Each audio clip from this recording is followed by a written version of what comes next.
feel visiting Bangladesh? Share a few of your experiences. Uh, this is not the first time I'm here. When I was with Unilever, I have come here in 1999 and 2000. Those were also great visits because I got to go and meet consumers. And so, Dhaka has obviously changed in these 15 years. And I don't think there were so many high rises the last time I came. But what hasn't changed, at least for me, is the warmth of the people. I mean, I have yesterday spent time with someone I knew 15 years ago.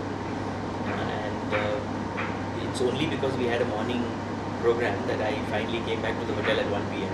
or 1 a.m. rather, because of the warmth of the people. So I think, and I am a Bengali. So there's roots. Both my grandparents, both from my father's side and my mother's side, are from Fordinpur district. So while my parents have never stayed here, this is somehow roots. So it's always great to be back here. So almost 2/3 of your career was spent in Europe. How was the experience? What was the key learning? Experience is great because I have always believed that Unilever, especially in this part of the continent and in India, I don't think I've ever looked at Unilever as a company. For me, Unilever has been a finishing school for marketing, funded by soaps and detergents. Yeah. So I think what Unilever did is taught me everything I know about sales and about consumers. And I think the biggest thing it taught me is that answers to any marketing question always lies with the consumer. And so if you can go and spend enough time with consumers and ask enough right questions, you will always find answers. And so really everything I know about marketing and also everything I know about distributive sales comes from those formative years. So it's been a great start. So what made you leave such a high-profile profession? What made me leave? Very good question, because I was a global brand director with Unilever, running a brand called Radiant, or what is Rin in India. I think you have in Bangladesh. Yeah. So I was running Rin for the whole world. So what made me quit actually was someone approached me to help them set up a new business in India for a very interesting franchise. And the franchise is called Build a Bear Workshop. And Build a Bear Workshop is what I would call a retail entertainment store. It's a retail store where people come and make their own stuffed toys, make their own teddy bears. That's less than half the store. The rest of the store is how to dress up the teddy bear. From Manchester United t-shirts, original, to Harley Davidson jackets, to skateboards, to knee pads, to goggles. You can customize your little friend, and then you actually get a birth certificate for your friend, and you take it home. And I thought that concept was just amazing. But even before saying yes, because I was a global brand director, I was to travel across the world every week. I remember the next week after I was approached, I was in London and I went to the Build-A-Bear store in London. And I waited outside after, of course, I went through the whole experience of making a bear for myself. And those days I used to smoke, so I sat outside, smoking and just watching.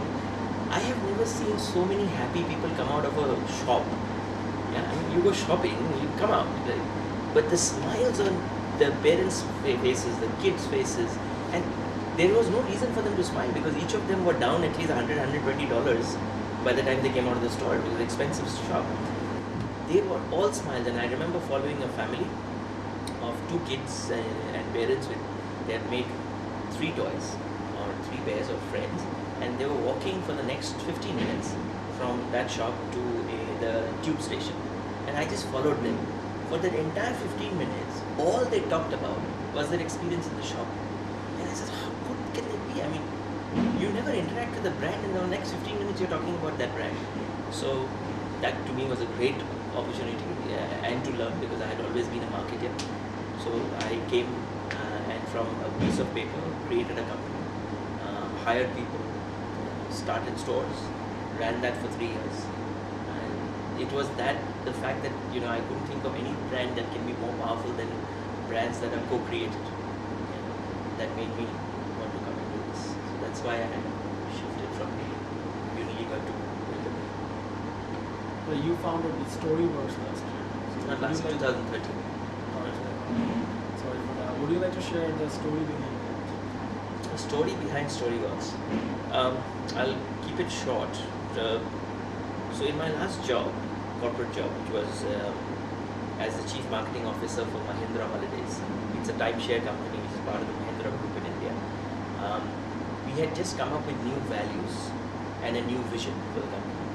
And while everybody was very happy, there was something in the back of my mind which was uncomfortable, saying, we have again created something which will just become one poster on the wall. Because in most companies that I had created this, the values are nothing but posters on the wall.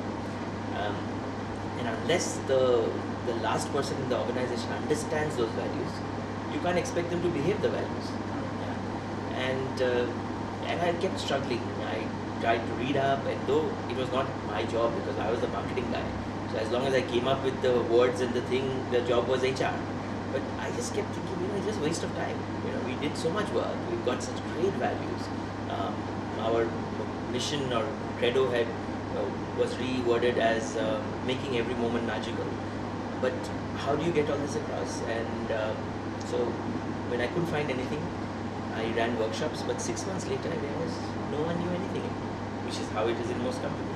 And I kept trying to find out what can one do. And in that search, I found two people in Australia, Mark and Sean, who run a company called Anecdote, who did something I'd never heard before called business storytelling.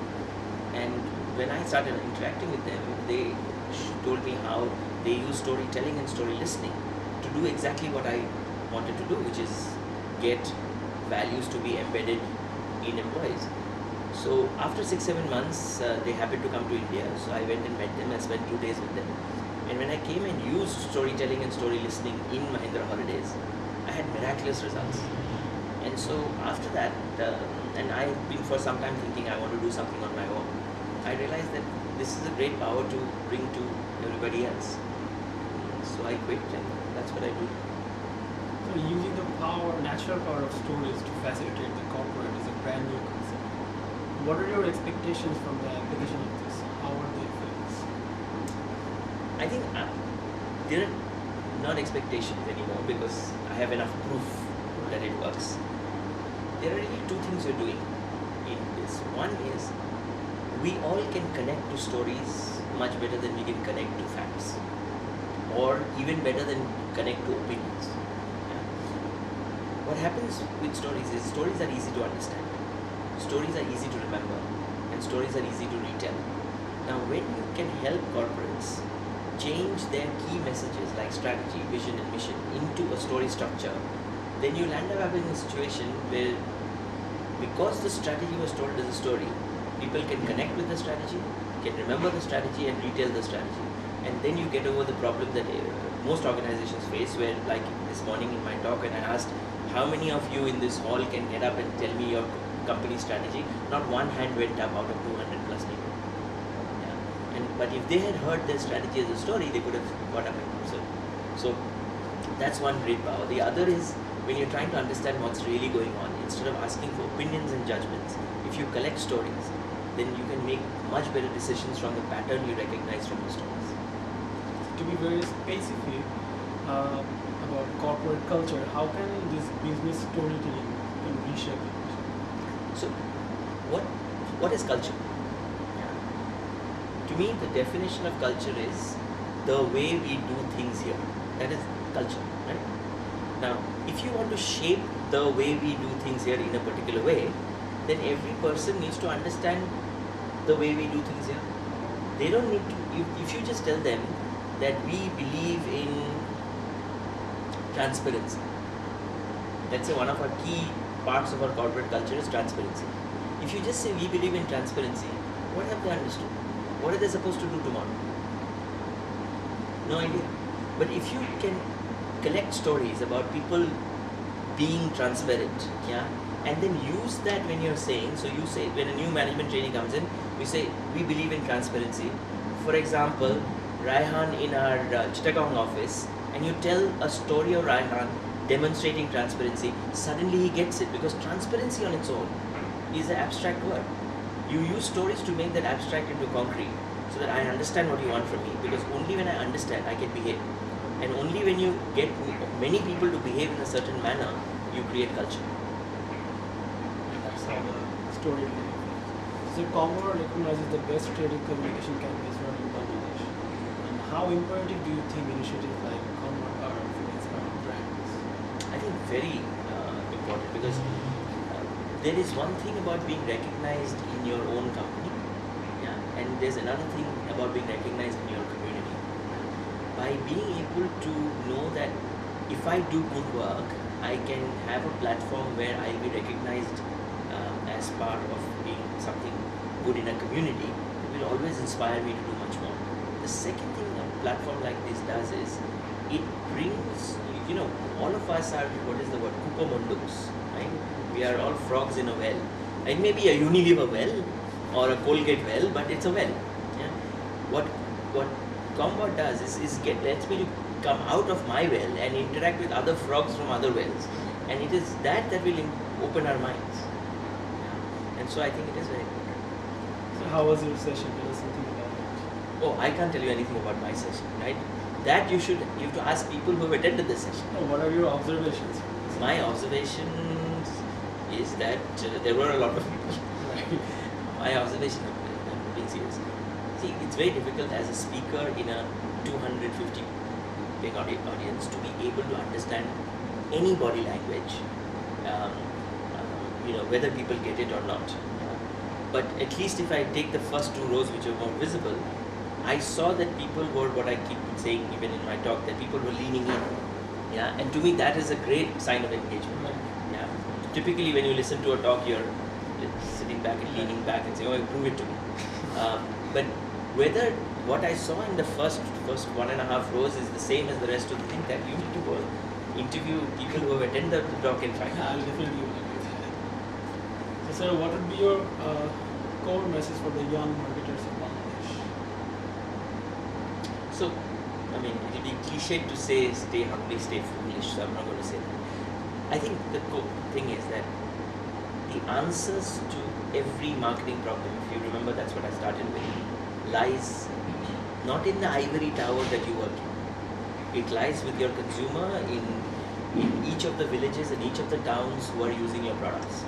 So if your consumer is using butter, then you need to meet the consumer in the morning when the consumer is using butter and sit and understand why she uses butter or doesn't like to use butter. If your product is toilet cleaners, then you have to visit toilets across the country along with your consumers to see how they clean it, what are the problems there. So first message, marketing can only be done, learned and delivered by meeting the consumer. If you have not met a consumer for 5 days, you should lose your license to be a marketer. That's first message. Second message is learn how to ask the right questions, because consumers are not sitting there to give you answers. Yeah? And if you ask questions that will get me to give you proper sort of answers, you'll all never get the right answer. For example, let's say you came out of that shop with a tie like this, and if I asked you, why did you buy this tie? You have no clue, but because I asked you the question, you look at the tie and say, you know what, all my ties I noticed the other day were plain, so I thought I must have a polka dotted tie. That is probably not why you bought it. But if I did that, I will go as a tie brand manager and make 20 more designs of polka dotted ties, but that's not why you bought it. Yeah. So by asking opinion based questions, you will usually not get consumers to tell you the right answer. So what you should get is learn how to get consumers to tell stories about the decisions they make, and through the patterns you get in stories, make your marketing decisions.